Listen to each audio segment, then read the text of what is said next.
Good evening, everybody. My name is Oscar Hernandez. I'm a librarian and branch manager for the San Jose Public Library, and we're looking forward to having you with us tonight. Thank you for attending the special program that we have.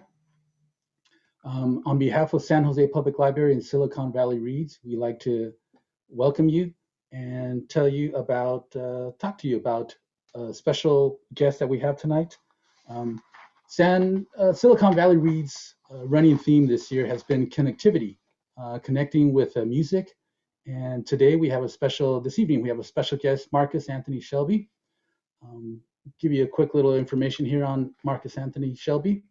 He is a composer, bassist, band leader, and educator who currently lives in San Francisco. His work focuses on the history, present, and future of African American lives, social movements, and music education.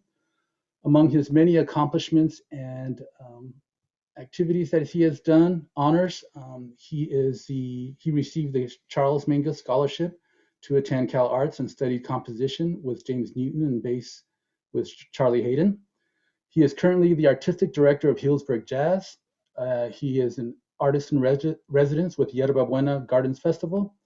And he also worked with Anna Devere Smith's off-Broadway play, an HBO feature film entitled Notes from the Field. He's also the voice of Ray Gardner in the blockbuster Disney Pixar film Soul, which was in 2020. He is currently serves as the San Francisco. He's currently serving on the San Francisco Arts Commission since 2013. He has worked with many different artists. He has done many compositions. Um, Currently, the Marcus Shelby Orchestra has released 5 CDs.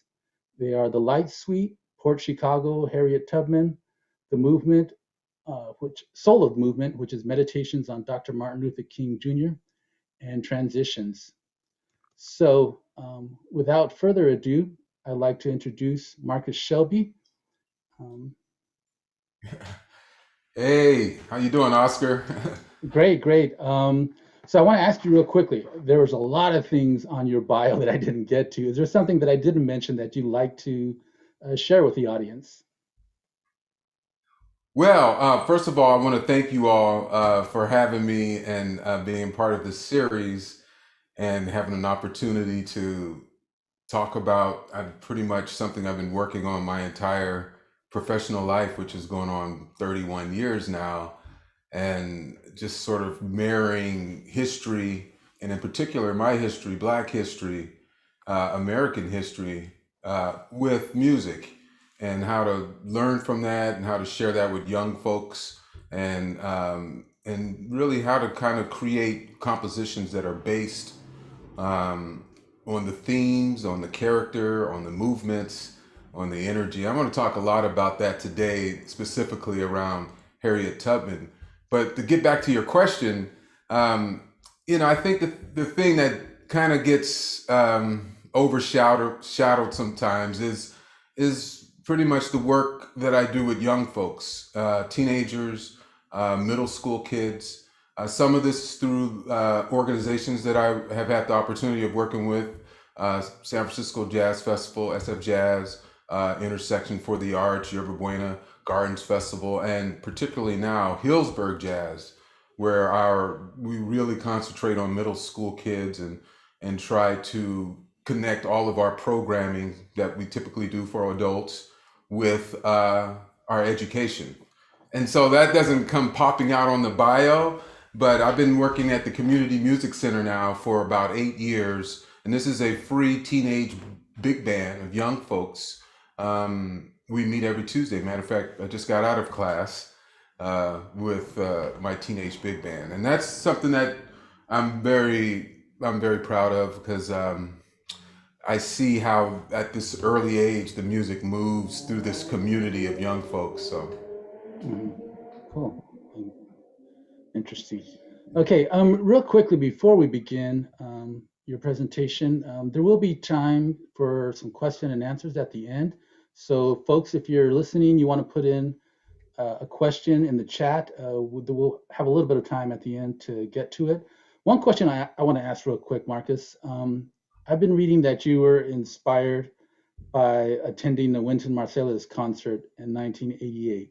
Hmm. As a former musician, not a former, as a musician myself, I like to think about what really inspired me to do music, that epiphany, that moment.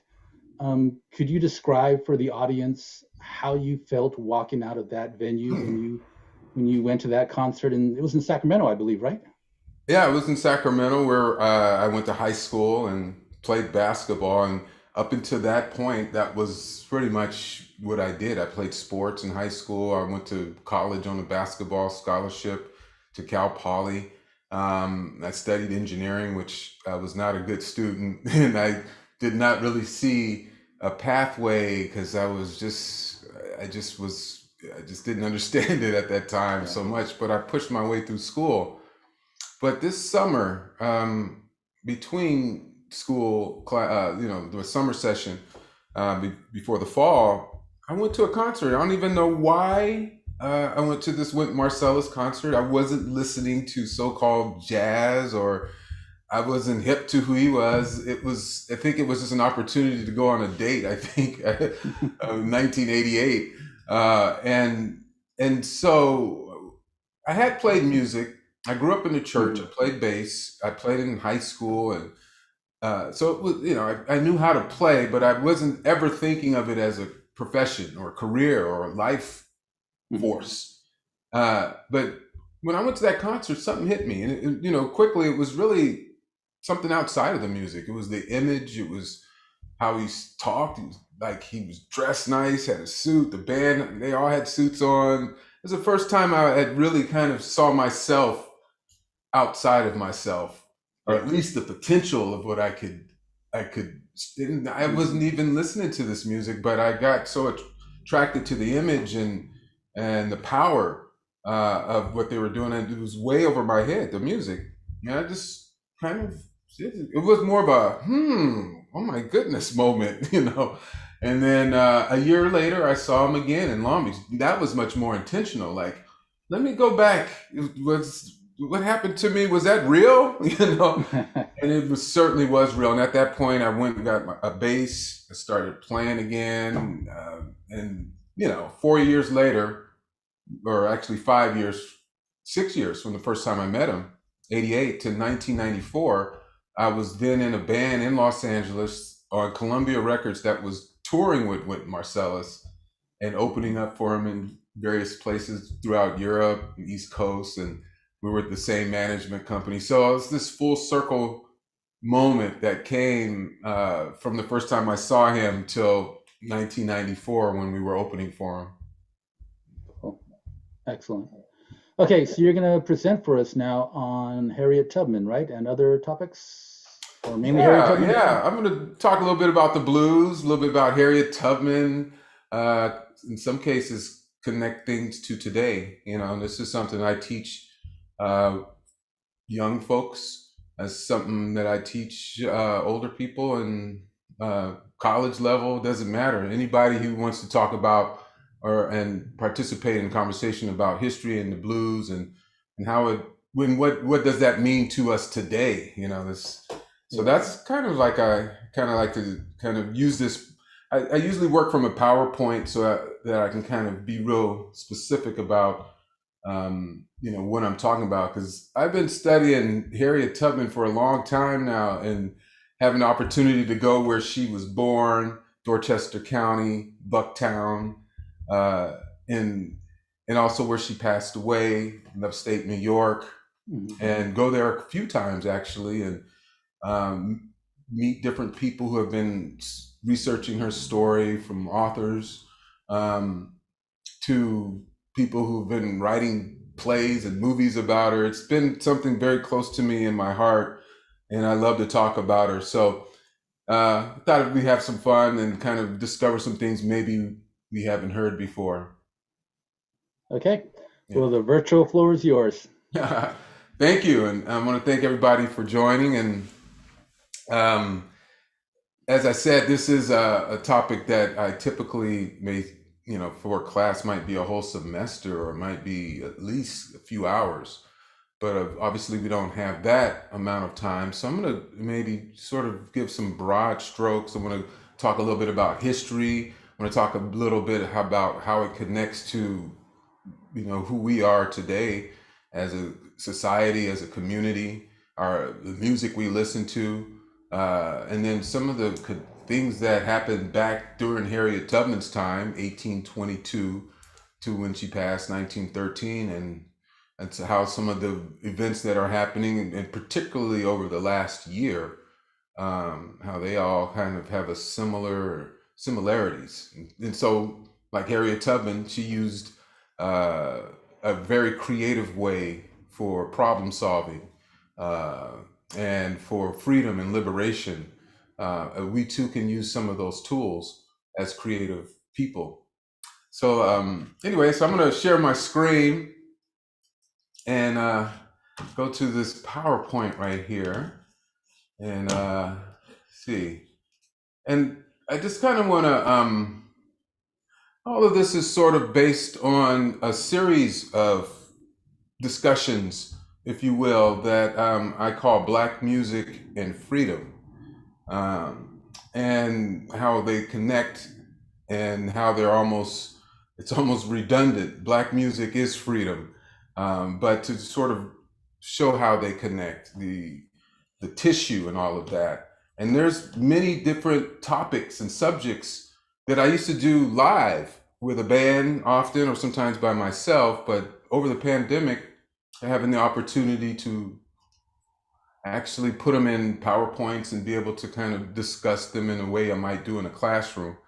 And here's sort of a rundown of the things that they all connect. Harriet Tubman and the blues, Harlem of the West, which was a real amazing time period in the 1940s in San Francisco, Fillmore Street, that produced some of the greatest music during that time. And you had different scenes. LA had Central Avenue, New York had its scene, Chicago, San Francisco, and Oakland had Harlem of the West. Blues Legacies and Black Feminism, that's based on a book by Dr. Angela Davis, and where she connects some of the early blues singers with Black feminism, which is 1920s, preceding what might be commonly called the decade of that 1960s. You had Black singers like Bessie Smith, Ma Rainey, Alberta Hunter, others who were kind of speaking the language of Black liberation for women during that time period in all aspects of society. MOK and the Blues is really an exploration of how music was used during the civil rights movement. It's freedom songs and spirituals and music from artists like Charles Mingus and Coltrane and Abbey Lincoln and Max Roach, and how they use music for liberation. And three of our giant composers, Louis Armstrong, Duke Ellington, Charles Mingus, a study in how their music was used for liberation. We're talking, cross section of maybe 60 years of incredible music. We're talking about Louis Armstrong, Duke Ellington, early 20s, and Charles Mingus up into the 70s. There's a lot of music there. Green and Blues is kind of focuses on the natural history of the Bay Area and really kind of a focus on the Ohlone Nation and how they live sustainably. And so I created a suite of music that covers that. It talks about the gold rush, talks about original flora and fauna from San Francisco, talks about the brown bear, its significance, and John Muir and all those, and then also some of the areas in San Francisco where the history wasn't so great because of environmental racism, such as in Hunters Point. And so that's what that's all about. Beyond the Blues is the prison industrial complex, and how we have had this explosion of prisons and the prison population, primarily brown and Black lives, from 1970s to today. And we do see a reverse of that trend happening. Even both sides of the political spectrum understand that this way that we have been doing this has not worked, just locking people up, particularly for nonviolent crimes. And so this discussion explores that. Today we're going to talk about Harriet Tubman in the blues. And I'm going to unwrap the blues a little bit before we move on. And I like to kind of quickly, this is one of my favorite comedians, Roy Wood, and he talks a little bit about Black music and the blues. And I kind of want to start there. I'll pause there. Some of the key things he said: we invented the blues. One way I might disagree with him is that the blues isn't just sad.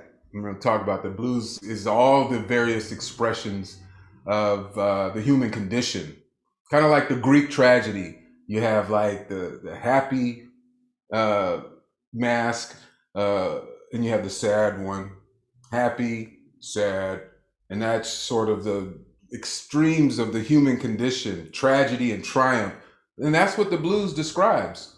And it's an American art form. It was created here. A lot of other influences combined with it later to explode into this thing I'm going to show you called the music tree.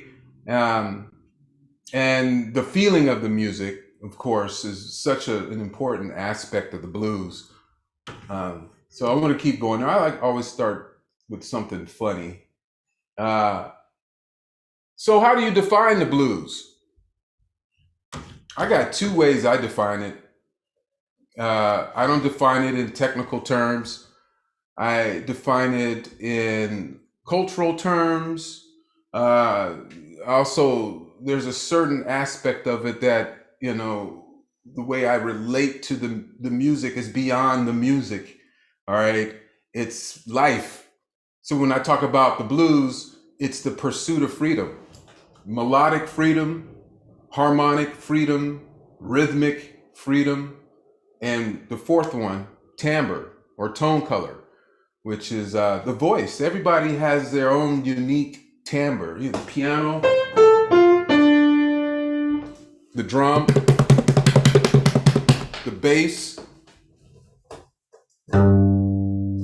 has its own voice. My voice, you know, everything has its own voice. And so there's a certain freedom in there that's the blues allows us a certain amount of strength and says, yes, use that.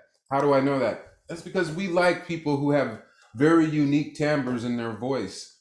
You know, Louis Armstrong, Billie Holiday, Bob Dylan. You know, I'm using sort of, you know, very unique examples. Tom Waits. You know, there's more and more, all different types of music. It doesn't have to be this music called blues or jazz.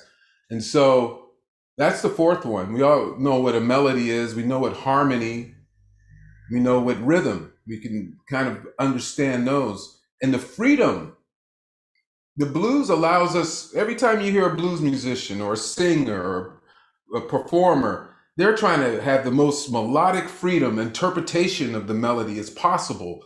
They're looking for those notes in the chord that give it the most feeling. Sometimes it's called a blue note, right? But it's really just sort of that freedom of finding that emotional tension in the chord, all right? And then rhythmic, that sort of ease, the way we walk, the way we breathe, all of that stuff is rhythm and how it carries us through life. There's a certain freedom that we're always, and the musician is always trying to find, of course, the voice. So that pursuit of freedom for the blues, as a definition to me, sums it all up. It has nothing to do with 12 bars and 3 chords and sharp 11s and flat 9s and sharp, nuh-uh. You. And then the second one is tension and release. Tension and release. Harmonic tension and release. Melodic tension and release, how it resolves. All right, rhythmic tension, polyrhythms, you know, and how it resolves. Okay, and then the tension of the voice. When you hear a blues singer, someone like Bessie Smith again, who might put tension in a lyric, all right, but then they resolve it, and that in itself, that is how we breathe. Tension, release, tension, release. And that's why the blues mirrors life like no other art form, to me at least, because it carries those characteristics. All right. I like this picture. I think this picture was actually in San Jose, and it's almost a photo.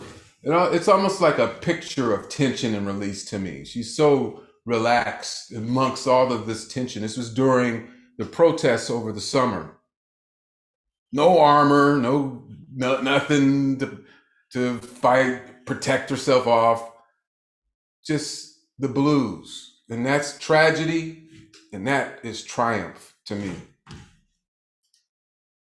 So I thought I'd do a little playing. And one of the things I want y'all to listen for is melody. And I want you to listen for harmony. See if you can do, harmony, 2 or more notes, chords. And rhythm. Rhythm is a feel. Rhythm gives us time and space. Something could be heavy or light, but rhythm kind of helps that. And it also demarcates time. So it might be in 3, it might be in 4, it might be in 5/4. See if you can determine and detach that from just one unit of sound. And then, of course, timbre. Even with the bass, one can manipulate timbre. So I'll play a little bit and see if we can kind of discover that.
All right.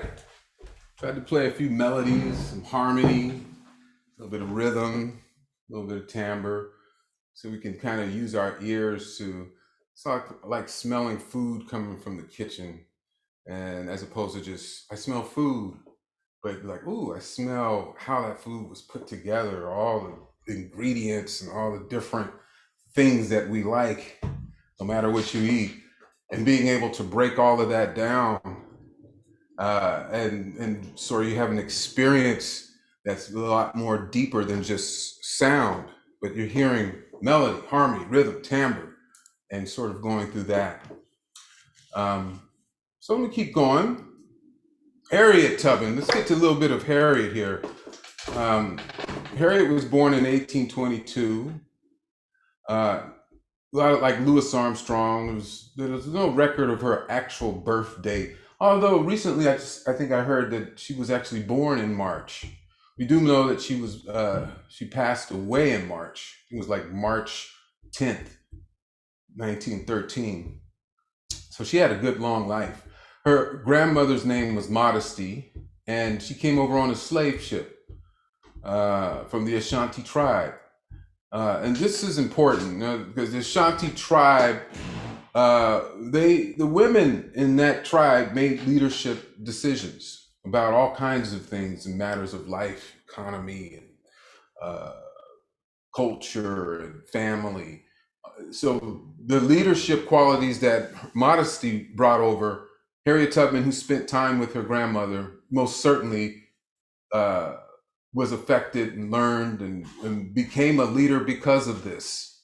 And so that's an important thing because her family was something that more and more research comes out drove her to why she made so many returns back to the South to help people out of slavery. It was always to go back to get family members.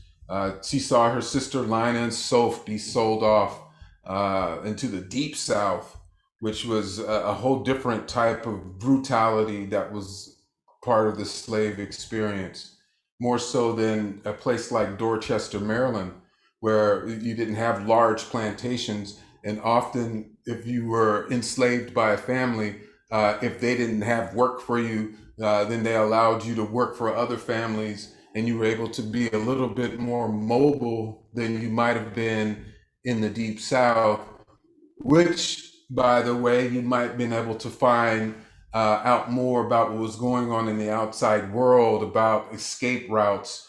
By the way, Dorchester, Maryland, that whole Maryland was the most porous place of all of the slave states. From 1800 to 1850, it was known as stampede of slaves because there were so many escapes. And this would be one of the contributing factors. I'm going to skip this one and go here. So about 2011, yes, 2011, somewhere around that, I released a record called Harriet Tubman. And one of the songs of that was a piece called I Will Not Stand Still. And so I can't bring my band here, but I thought I would play, I thought I'd play a little bit of it. But the way that we did it, this one was through a film. And so I wanted to play a little bit of that and then we'll continue on. So here's some of the lyrics of it. In a hole of a ship, in shackle and chain, through an unhumane trip she came. And the blues from my lip cries out in shame, yet I will not stand still.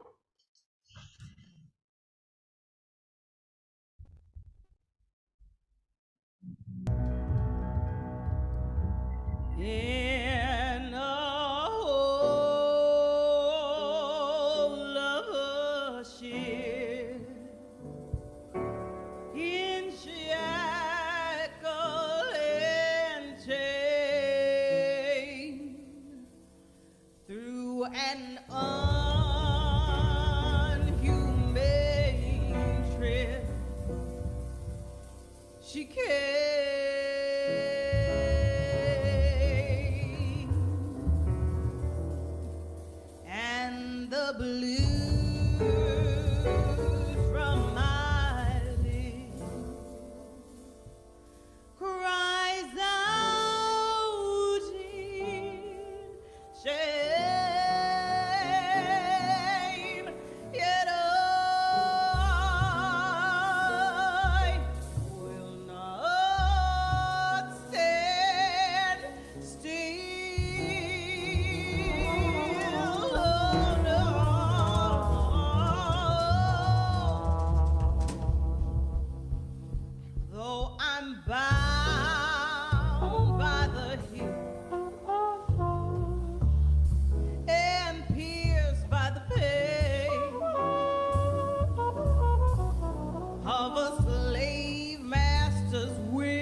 pause there. That was a great vocalist, Tiffany Austin, singing with my band. You can find all that on my Bandcamp site if you're interested. Marcus Shelby Bandcamp. Here's some more information about Harriet Tubman I want to share. She helped an unknown amount of enslaved Africans out of bondage. There's a lot of numbers that float out there. One of her first books, and one of the reasons why I really got into her stories, my mom gave me a book when I was about, must have been 9 years old. It was called Harriet Tubman, Moses of Her People. It was written by Sarah Bradford, one of the first sort of authors of Harriet Tubman's story. This is where we're talking like late 19th century, someone who was commissioned. And so she put a lot of stuff in there that became sort of folklore around Harriet Tubman's story, 300 slaves, this, and just a lot of stuff that later research got more specific about how, about where, about when, but no one still knows how many. She used spirituals, bird calls, work songs, and the language of the blues for communication. All of that is the language of the blues. When I say the blues, I don't mean the style of music, although I love B.B. King and Bobby Blue Bland and all of that early blues. I'm from Memphis, Tennessee. My family is one of the birthplaces of Mississippi as well. But I mean blues as a language. And I'm going to share a little bit of that. During the Civil War, Harriet Tubman was a nurse. She was a spy and recruited Black men to fight for the liberation after the Emancipation Proclamation was signed, 1863. One of the things I like about this movement, this current movement, we're living in a movement. If you were present and conscious over the last year, it's been a year, all the things that happened in the last year, you would notice that in various cities, including San Jose and including San Francisco, Oakland, Portland, and Minneapolis, and Minnesota, and Louisville, Kentucky. These are the new Birminghams, the new Selmas, the new Memphis, Tennessees. We'll look back at it and see what happened and what led to these situations, and by the way, how music might have been a big part of these movements. And so music always has a place in how it messages, how it brings people together, unites people. And Harriet Tubman used the language of the blues during slavery to do just that. Certain songs had certain meanings. Wade in the Water had a certain meaning. Swing Low, Sweet Chariot, coming forth to carry me home. Swing low, sweet chariot, coming forth to carry me home. All these songs, there's a Balm in Gilead, Go Down Moses, probably the most recognizable song associated with the Harriet Tubman story. It had, in some cases, double meanings. Here's a young Harriet Tubman, Breonna Taylor, born on June 5th, 1993. She got shot 8 times. 8 times. So I created this slide right when it happened, right over the summer. Some things have changed. Some people have been arrested and whatnot, but now they set the jury. There's going to be, we'll see what happens. But like Harriet Tubman, Breonna Taylor wanted to be a nurse. Harriet Tubman was a nurse. Breonna was already on the front lines in her job as an EMT, and so forth. Her mother talked about her ambitions around that. And so I always think about today, and how people are inspired and how people put their lives on the line and how people sometimes lives, unknown people, not famous people, their lives get taken. And we see all of how that's connected to history. And Breonna Taylor, to me, was one of those moments in history we'll never forget, that happened in the last year. So when I talk about language, and here's something very essential to the blues language: blues shout, blues cry, sometimes it's called, or the field holler, sometimes it's called a field cry. What does that sound like? Well, let me give you an example of this. This would be an example.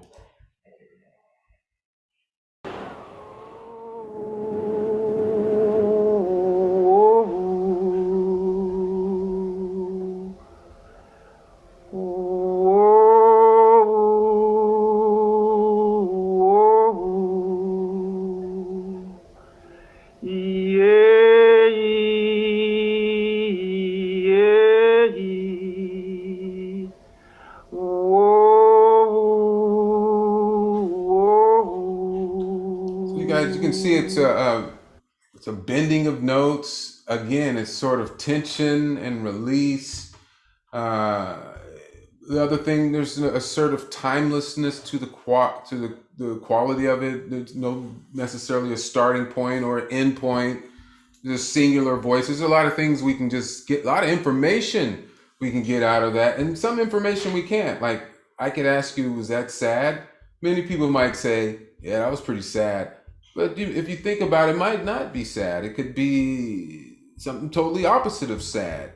The rendering of it is certainly emotional, but sometimes it could be a reassuring sound.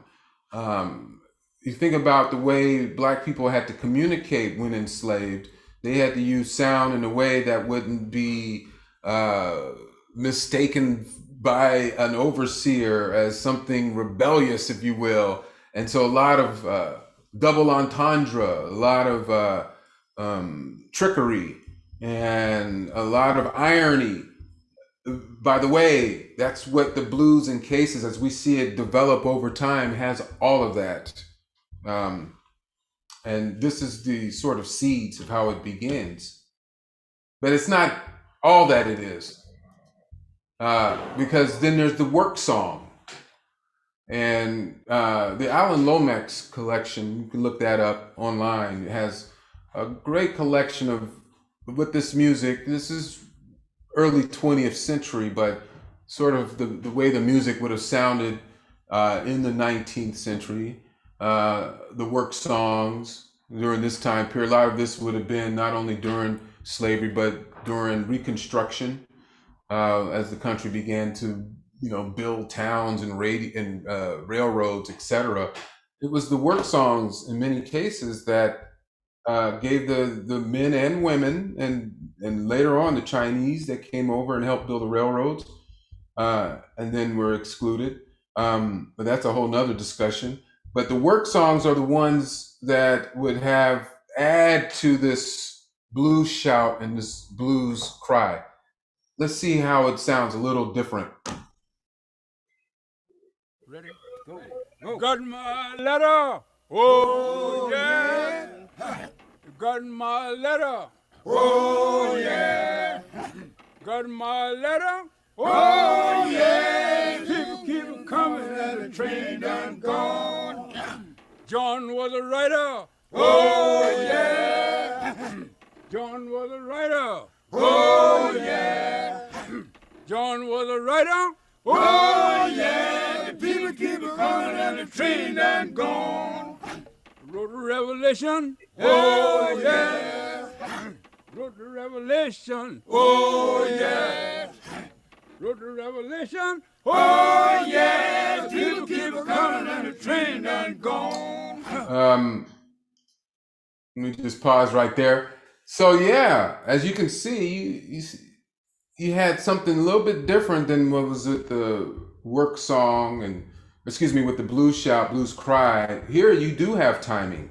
Actually, that's almost one of the most essential aspects of the rendering of this music, of this blues. was its timing. So they knew when to chop, they knew when to lift, they knew when to push, pull, whatever it is that the work called for. And the music was critical to that timing. There's repetition, there's call and response, and there's also all of the things that you heard in the blues shout refined into this beautiful, harmonious, improvised storytelling work song. So that's some of the ways it's different, and some of the ways that they're similar. But even yeah. I want to go back a little bit and talk a little bit about just the essence of Black music, where it came from, and how it's been under attack, even as it's grown into other forms and other genres. First, it was the fear of the drums, which had a significant role in African culture in matters of art, communication, storytelling, and battle. Slave masters didn't understand the guttural power of spirituals, and in fact dismissed it as meaningless projections of sorrow and anguish. Blues, jazz, rock and roll, soul music, rap, and hip hop are all blamed for the downfall of society at some point in history, particularly music political in nature. And we've seen that, if you've lived long enough, through how it's always been blamed in some ways. The blues is in the underpinning of all of that. Matter of fact, what I'd like to do is I'm gonna stop sharing for a second. I want to show you something called the Black American music tree, and you'll see how the roots of this is a part of all of American music. And I really like this because it was created by my daughter, who's an 11-year-old fantastic artist. And I commissioned her to make this, and she did an amazing job. And as you can see, it's a visual that kind of shows you how all of this is interconnected. The spirituals, blues holler, work songs, the field shout. These are the roots. This is blues forms. And here we have pop, jazz, R&B, gospel, rap, rock, hip hop, country. These are all uniquely American forms birthed of all of this runs through, like DNA, runs through all of these, some form or the other. Other influences, whether it be from Europe or from South and Central America or Asia or Africa, all combined to give us the sort of richness of art and culture and music that we enjoy today in all of its forms. This is the birth of it when we're talking about uniquely American, where it came from. I like to use that. Another tree was made by the great Mary Lou Williams. She calls hers the jazz tree. And I like that as well. She created hers in 1960, and she shows you not only influences, but also people. All right. So I just want to go back for a couple more slides on the PowerPoint, and then I think we'll kind of do some questions after that. So I'm looking at the time, but I do want to kind of do a few more on my PowerPoint slide. So let me just go back to current slide. All right. So we talked about the work song. Another thing in there is the spiritual. And the spiritual kind of combined with the work song, combined with the blues shout, kind of gives you the completeness of the blues, because the spiritual has hope. There's a completion to it. There's all these things that the blues as a storytelling form, and that's what we're going to get to when I say storytelling form, because it's like a haiku. And let me just get to one of the greatest. And this will be Bessie Smith, Tennessee blues singer, born April 15th, 1894, passed away September 26, 1937. She bled to death in her bed. Oh, sorry. Sometimes this has its own mind. Oh, she bled to death in her bed because she couldn't get help. She couldn't get to a hospital. They had to find a colored hospital, which was very far from where her accident happened. And she was one of the greatest blues singers that we ever had. This is a great blues that she sings, Nobody Knows You When You're Down and Out. But I'd like to play another blues, which you'll see here has kind of the form, okay, where we see, when I say it's like a haiku, it's a short sort of way of telling a very profound story, the blues, in this form, where you have a line, a statement. When it rains 5 days and the skies turn dark as night. Oh. And then you repeat that. Oh, excuse me. I'm sorry, y'all. All right. When it rains 5 days and the skies turn dark as night. Repeat. When it rained 5 days and the skies turn dark as night. Two statements. And then you have what's called a resolution or a response. Then trouble's taking place in the lowlands at night. So this is like a way of using short-term storytelling, short form of telling something that was a lot like Hurricane Katrina that happened in New Orleans in 2005. So let's listen to this Bessie Smith. She's going to use the work song. She's going to use the blues shout, the completeness of a spiritual, all of that, and the way she rendered the blues.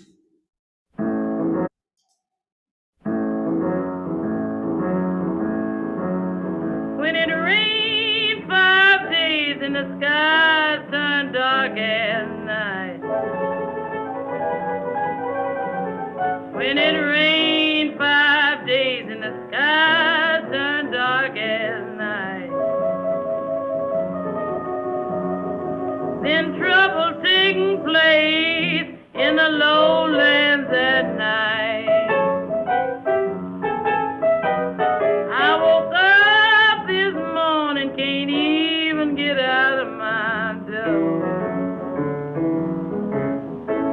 I woke up this morning, can't even get out of my door.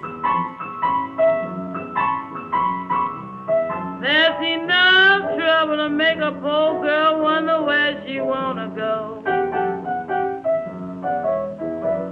Then they rolled a little boat about 5 miles across the pond. Then they rolled a little boat about 5 miles across the pond. I packed all my clothes, threw them in, and they rolled me along. When it thunders and lightning and the wind began to blow. When it thunders and lightning and the wind began to blow. There's thousands of people ain't got no place to go. Then I went and stood upon some high old lonesome hill. Then I went and stood upon some high old lonesome hill. Then looked down on the house where I used to live. Backwater blues done caused me to pack my things and go.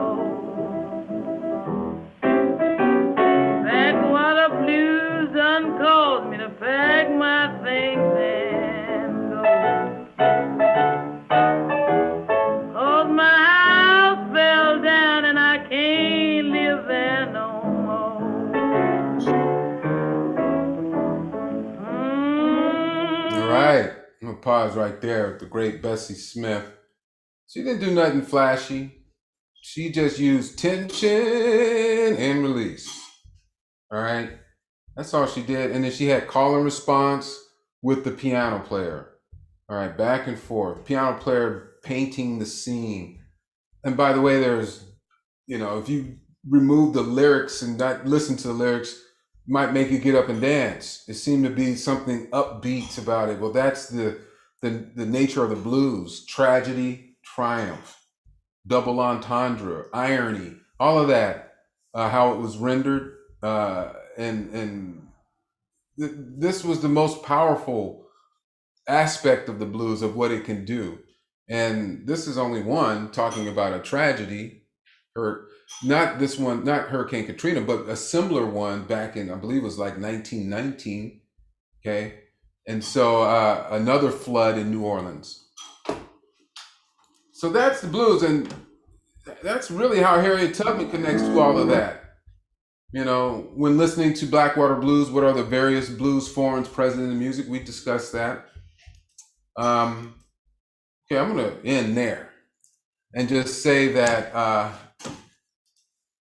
Harriet Tubman passed away in 1913 in March. This month would have been a nice celebration. 99 years, or 98 years. And so she led a full life. At the end of life, she was helping the elderly, homeless. She had a home in Auburn. She helped a big part of the women's suffrage movement. That always gets overlooked. She was constantly raising money for the movement, giving speeches, kind of the example of a great person, a great American, and not that they needed to have to prove it, but the example of an outstanding woman in society, deserving of the right to vote, deserving of the right to own property. And so she was a representative. Her Sojourner Truth gave speeches. Ain't I a Woman? That was Sojourner Truth's most famous speech. So, hey, Oscar, I think I'll pause there, and perhaps we got some questions or... I don't see any questions yet, but I have a question if no one's going to ask one yet. I kind of, when you mentioned Memphis, Tennessee, in one of your articles that I read there about you, you gave an interview, because I know you're also a big baseball fan. And you talked about in the 20th century during this segregation that African-American athletes and musicians would have to stay at the Lorraine Motel. And I'm curious because I just saw One Night in Miami, and I'm curious, was there ever in your research like some kind of great meeting between, say, Satchel Paige and, say, another American musician artist that you encountered in your research? Yeah, so interesting enough, Satchel Paige, I think he probably met them all. But I know they're, like, for instance, some of these musicians had actual teams, barnstorming teams, semi-professional teams. Cab Calloway had a team. I know that for sure. Louis Armstrong had what was it called? The Secret Nine. He had a team. Count Basie used to go to the Kansas City Monarch games often. Bojangles, he sometimes would dance on the dugouts of some of the Negro League teams. You had people like Charlie Pride. He played for the Memphis Red Sox. And he later became one of the great country singers of our time.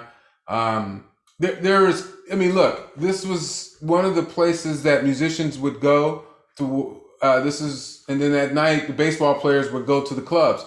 One of those places was in Pittsburgh, and it was at the Crawford Grill, and it was we're talking 1930s, and the Crawford Grill was owned by the same person who owned the Pittsburgh Crawfords.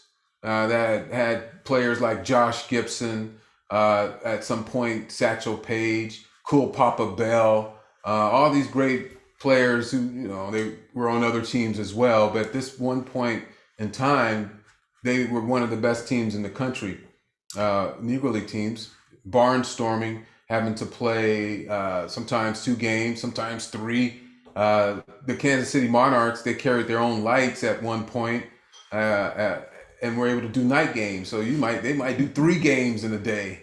But certainly the musicians, Chicago was a big place, particularly in 1930, like with 1933, where they had the first All-Star game. This was one of the hugest, biggest events for Black people. Go to this All-Star game, and then obviously there would be a social aspect to it, just like it is today when you have the NBA All-Star game or any of the other big sports games. Excellent. We have a question from Shauna asking, what are your favorite modern artists that you feel are as instrumental as Bessie Smith, Louis Armstrong, and other great singers and musicians? Some of my favorite. That's interesting. I like a lot of different types of music. I mean, I like pop artists that are using their platform the best way they can to expose and inspire.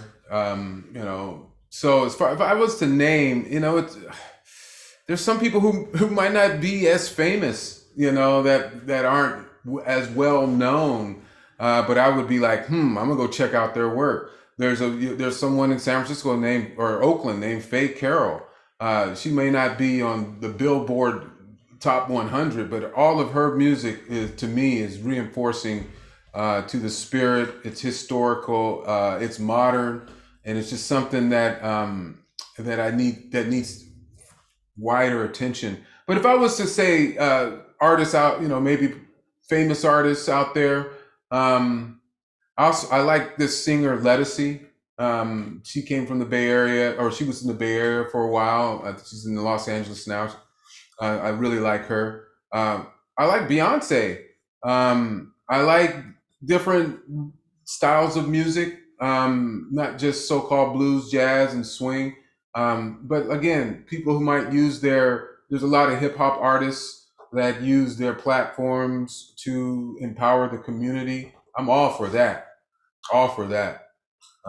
So there's a part of me that's also still deeply researching the historical repertoire from Mingus to Nina Simone and other forms of music. So I learn about new music, people like Billie Eilish, super pop people from the young people that I work with, and I'm all ears. There was a time where I wasn't, where like, if it's not jazz, I don't want to hear it. But now I certainly am more like, I actually need to hear it. I need to hear it. Yes. Okay, looks like we are about to come up on our time here. I don't see any other questions. So Can I share Sure, one thing absolutely.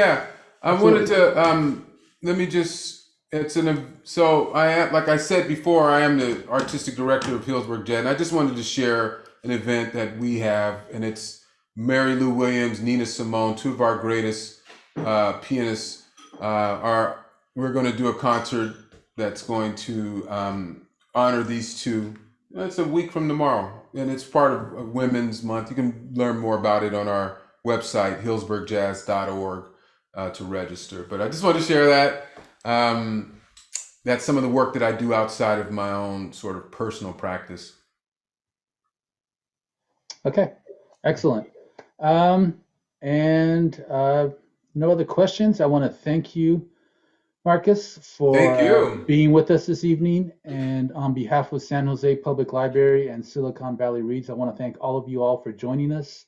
Thank you. This great presentation, this educational presentation. It truly was informative. And, thank you so much, Oscar.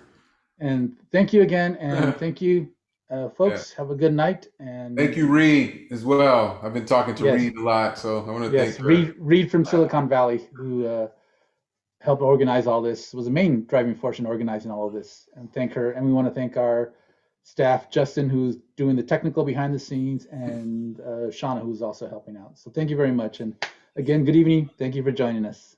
All right. Take care.